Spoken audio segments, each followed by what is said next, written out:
Welcome to the debate. Today we are taking a sledgehammer to the comfortable idea that modern democracy is the finish line of human history. We're engaging in a deep historical and, well, philosophical analysis of the evolution of human government, based on a rigorous set of texts, specifically papers 70 and 71 of our source material, that treat the state not as a divine gift or some moral imperative, but as a cold, hard, biological necessity. It is a jarring perspective. We often romanticize the birth of nations, imagining high-minded philosophers in togas handing down wisdom. But this text, it treats the state as a survival mechanism, forged in what it calls blood and fire. So the central question we're wrestling with today is uncomfortable but necessary. Is democracy as we know it the ultimate achievement of governance, or is it, as this text suggests, a fragile, dangerous, transitional stage that is, currently at risk of collapsing into the glorification of mediocrity? Precisely. And we're looking at this material as a masterwork of political philosophy. My position today, it aligns with the core thesis of these papers. Liberty is not a natural right. You are not born with it. It is an award of evolutionary progress. It requires rigorous order and high character. I'll be arguing, as the text does, that intelligent and trained representation ruled by the competent is vastly superior to the raw, unchecked impulses of mass democracy. And that is where I have to pump the brakes. While I appreciate the historical realism of this philosophy, and I agree that history is bloody, I represent the skeptical view regarding where the text says we should go. I'm deeply concerned by the text's pretty severe critique of the common man. There's a real tension here between the demand for efficiency for these trained rulers and the fundamental human desire for equality. If we follow this text too closely, we might find ourselves walking a slippery slope right back toward elitism. The cure for democracy's messiness might in fact be worse than the disease. A fair concern, and one we absolutely need to explore. But to understand the destination, we have to understand the origin. This material, well, it lays out a pretty sobering truth. Government is not an invention of the intellect. It's an evolution of necessity. The text argues that early man was unbelievably quarrelsome and that violence was the law of nature. Right. It argues that without the state, we're just animals fighting over a carcass. Exactly. The text explicitly states, liberty is the award of evolutionary progress. It is not a default state. You are not born free in the evolutionary sense. You are born into a struggle for survival. True freedom, according to this analysis, requires intense regulation. And the text makes a profound point. The state is best which coordinates most while governing least. And this is the crucial distinction, that is only possible after the citizenry has achieved high moral character.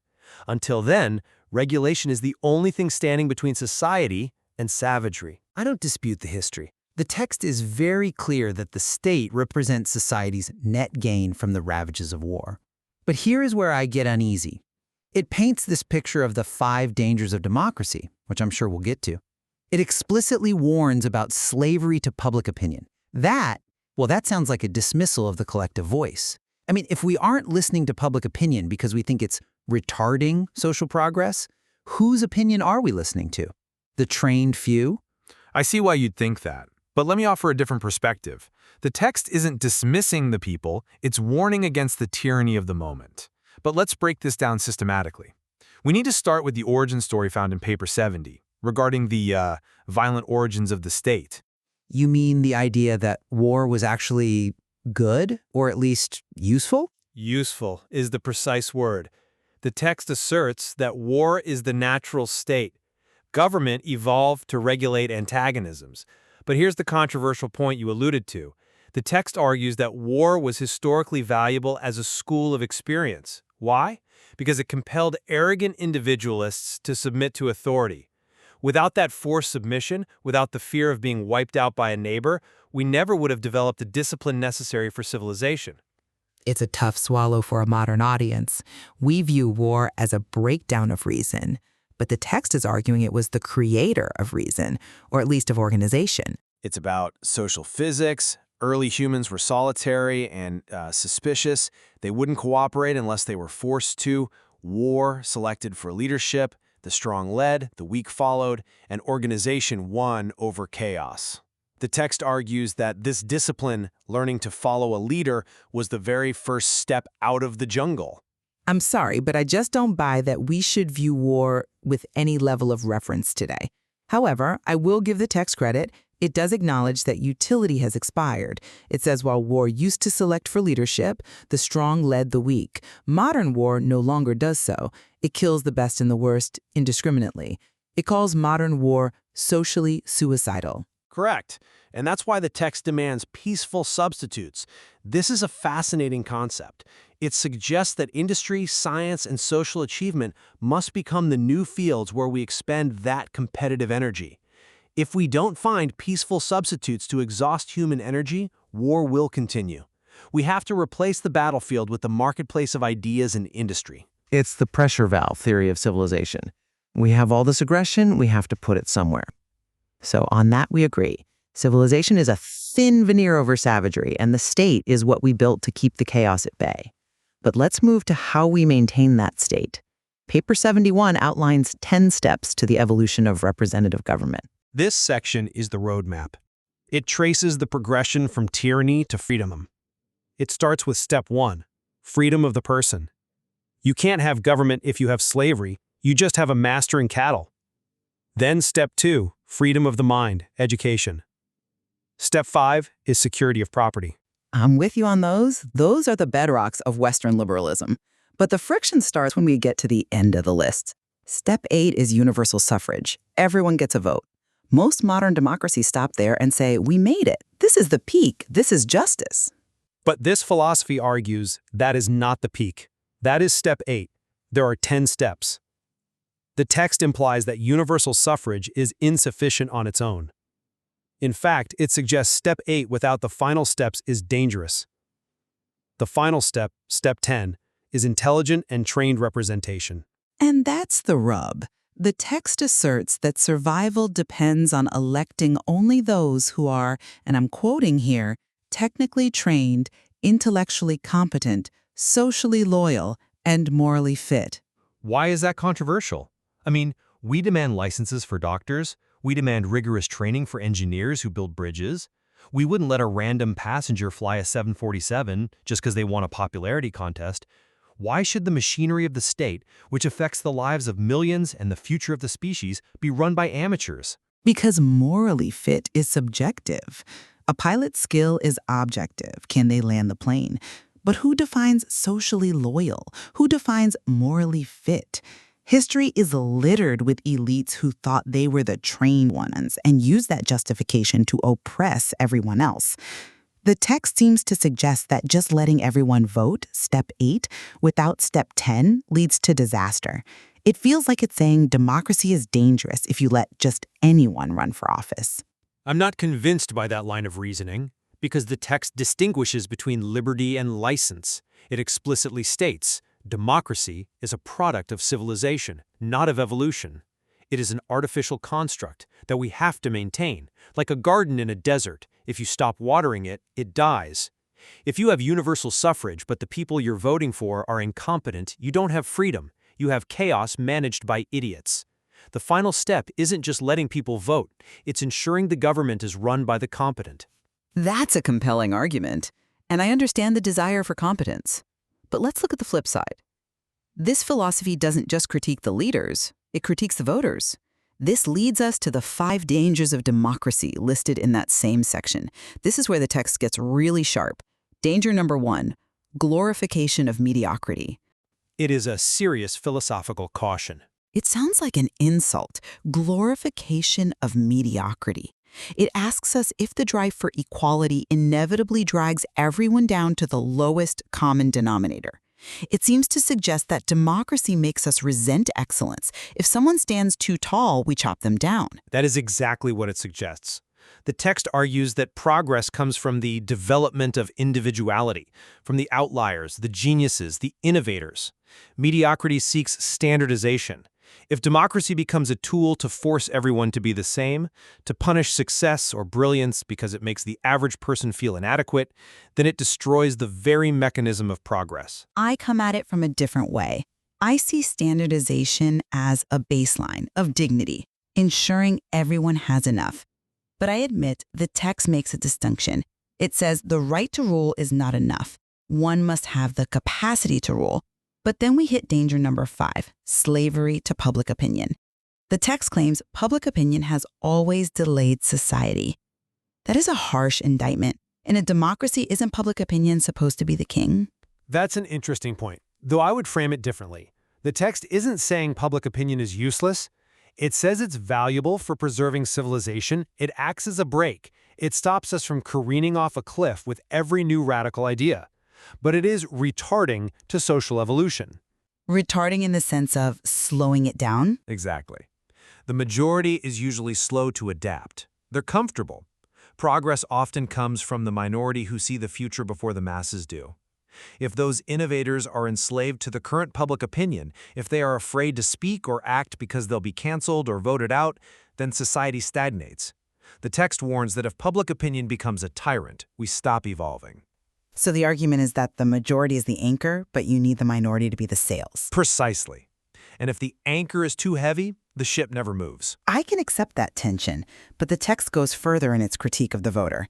It warns about universal suffrage in the hands of uneducated and indolent majorities. Indolent is the key word. Lazy, unengaged. This goes back to my opening point. Liberty is not a gift you receive and put on a shelf. It's a responsibility. The text is warning that if the majority is uneducated and lazy, if they treat politics like entertainment, they will vote themselves into oblivion. They will choose base and ignorant rulers. That's danger number 2. It's a harsh mirror, I'll grant you. It forces us to ask if we are actually doing the work required to maintain democracy or if we're just enjoying the ride. It suggests that an ignorant voter is actually a danger to the state, not just a passive participant. Which brings us to the solution. The text doesn't just complain. It proposes the structure of the ideal state. And this is where the philosophy moves from critique to construction. It says the ideal state functions on 3 drives: love, loyalty, intelligent patriotism, and cosmic insight. Love loyalty is a beautiful phrase, implying brotherhood rather than coercion. But intelligent patriotism catches my eye. It implies there is such a thing as unintelligent patriotism. I think we have all seen that. Unintelligent patriotism is blind tribalism. It's my country, right or wrong. Intelligent patriotism is based on wise ideals. It's loving your country enough to hold it to a high standard, to criticize it when it fails to live up to those ideals. But the most demanding requirement in this text is regarding the politicians themselves.